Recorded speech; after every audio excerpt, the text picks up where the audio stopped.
60 दिन में 150 लोगों को ठगने वाले साइबर गिरोह का खुलासा, 3 गिरफ्तार, 2 लोग आंध्र प्रदेश से रांची में आकर दिया था प्रशिक्षण। नमस्कार, आप इस वक्त देख रहे हैं लाइव 11 न्यूज में। आपका बहुत बहुत स्वागत है। चलिए बढ़ते हैं खबरों की ओर। हम खबरें दिखाएंगे आपको देश दुनिया की, राजनीति की, खेल की, क्राइम और मनोरंजन की सभी छोटी बड़ी खबरें। देखते रहिए लाइव 11 न्यूज, सिर्फ लाइव 11 न्यूज। रांची पुलिस ने 60 दिन में 150 लोगों को ठगी करने वाले रैकेट का खुलासा किया है। एसएसपी किशोर कौशल के निर्देश पर रांची पुलिस की टीम ने राजधानी के सदर थाना क्षेत्र के बड़गाई चौक और चुटिया थाना क्षेत्र के द्वारिकापुरी में कार्रवाई करते हुए 3 साइबर अपराधियों को गिरफ्तार किया है।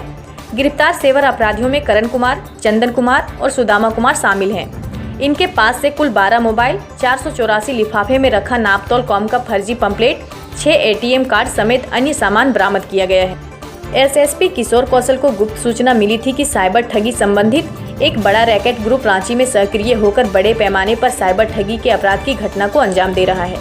गुप्त सूचना के आधार पर एसएसपी ने साइबर डीएसपी यशोधरा के नेतृत्व में एक टीम का गठन किया।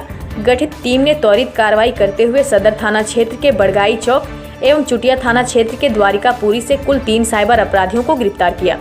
पूछताछ के दौरान तीनों अपराध कर्मियों ने बताया कि करीब 2 माह पूर्व आंध्र प्रदेश से आए 2 व्यक्तियों ने इन्हें साइबर ठगी करने से संबंधित ट्रेनिंग दी थी।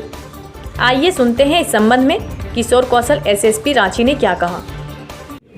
देखिए, कुछ साइबर अपराधियों की गिरफ्तारी की गई है, जिनके द्वारा ऐसा कह सकते हैं कि एक नए तरीके से लोगों को ठगी का शिकार बनाने का प्रयास किया जा रहा था और बहुत सारे मामलों में ये सफल भी हुए लोगों से ठगी कर पाने में।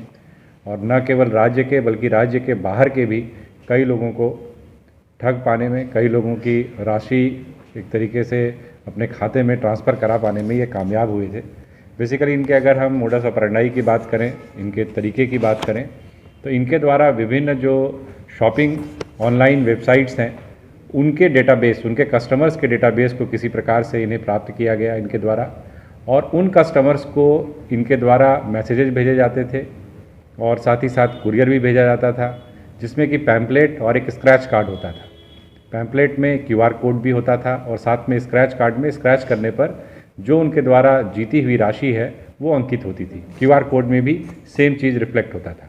उससे कहीं ना कहीं सामने वाले व्यक्ति को ऐसा भरोसा लगता था कि क्यूआर कोड और स्क्रैच हर जगह से चीज़ें आ रही हैं और लुभावने ऑफर्स उसमें होते थे। कई बार राशि का जिक्र होता था, कई बार जो सामान उनको मिलेगा इनाम के रूप में वो लिखा होता था। तो उससे लोग उस झांसे में आ जाते थे। और उसके बाद कुरियर की राशि, कुरियर का जो चार्ज है या जीएसटी का जो चार्ज है, जो जीएसटी है बेसिकली, इन सब का बहाना करके उनसे 1%, 2% के रूप में वो राशि पहले ही जमा कराने के लिए कहा जाता था, जिसमें कई बार लोग प्रलोभन में आकर के वो राशि जमा भी कराया गया कुछ लोगों के द्वारा, और उस राशि को एक तरीके से इनके द्वारा अपने अकाउंट्स में ट्रांसफ़र करा दिया जाता है। इसमें कुल मिलाकर के इस पूरे प्रकरण में 3 साइबर अपराधियों की गिरफ्तारी हुई है। ये तीनों ही अगर हम देखें तो एक करण कुमार जो नालंदा का रहने वाला है, चंदन कुमार जो शेखपुरा का रहने वाला है, सुदामा कुमार ये नवादा का रहने वाला है।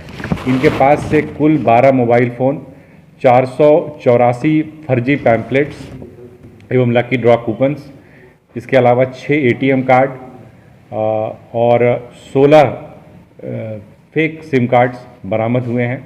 जो विभिन्न बैंक खाते जिसमें कि इनके द्वारा पैसा ट्रांसफ़र करवाया जाता था उसके भी डिटेल्स हम लोगों को मिले हैं, जिसमें ज़्यादातर फर्जी पाए गए हैं। उसको भी फ्रीज कराने की कार्रवाई की जा रही है।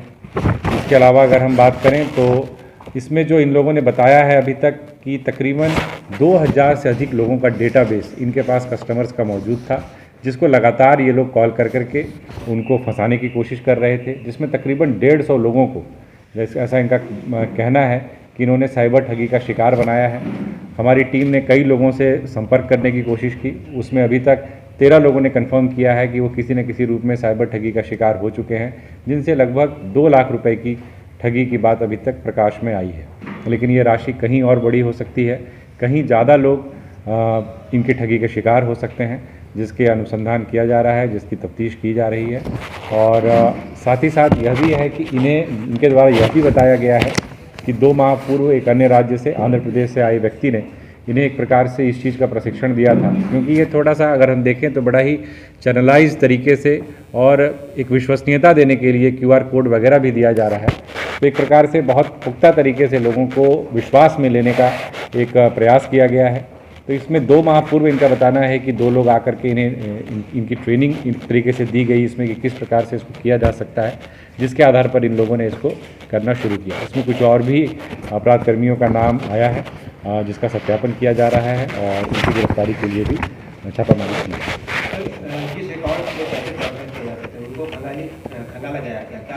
जी हाँ, उन अकाउंट के डिटेल्स हम लोगों ने निकाले हैं और कुछ पैसे उसमें अभी भी जमा हैं। उसको हम लोगों ने फ्रीज करने के लिए बैंक को ऑलरेडी लिखा है हम लोगों ने, और हमें उम्मीद है कि वो फ्रीज हो जाएगा। और जिस भी ID के नाम से वो खाता दर्ज है, उस खाता धारक से भी इस संदर्भ में पूछताछ की जाएगी और अगर उसकी संलिप्तता पाई जाती है तो उनके विरुद्ध भी कार्रवाई की जाएगी।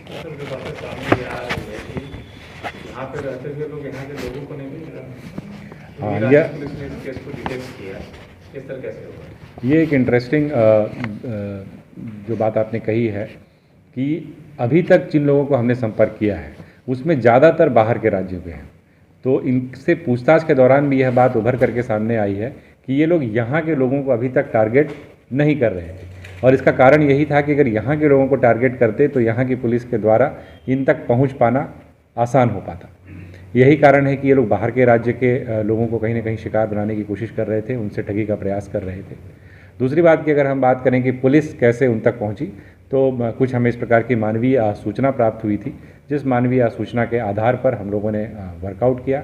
DSP जो अपने सदर हैं और DSP साइबर हैं, ये दोनों उस टीम को लीड कर रहे थे और उनके द्वारा इन लोगों की गिरफ्तारी की गई। इन्हें प्रशिक्षण रांची में या फिर बाहर? यहीं पर। इस तरह की न्यूज़ को देखने के लिए हमारे चैनल को लाइक करें, सब्सक्राइब करें और शेयर भी करें।